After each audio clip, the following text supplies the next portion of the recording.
Hello everyone. In this video I'll be showing you how to use the VI editor for some very basic editing tasks. I'll be showing you this through a Linux terminal, but these commands work equally well on Windows as well as Mac terminals, so you don't have to worry about that.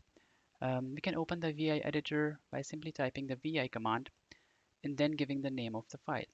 So in this case, we just give a dummy name. So let's say hello.txt and then hit enter. Now VI Editor will open a new file for us because this file did not exist.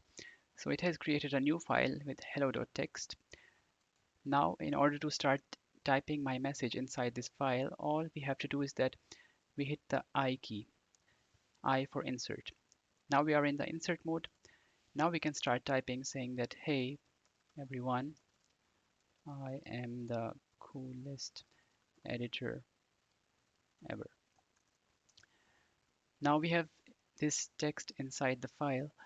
All we have to do now is to save the file, which we can do by first hitting the escape key, then typing :W, W for write, and then we hit enter. Now this file has been saved, and Vim also gives us a nice message saying that hello.txt has been written. Now we can exit the editor by typing Q, Q for quit, and hit enter.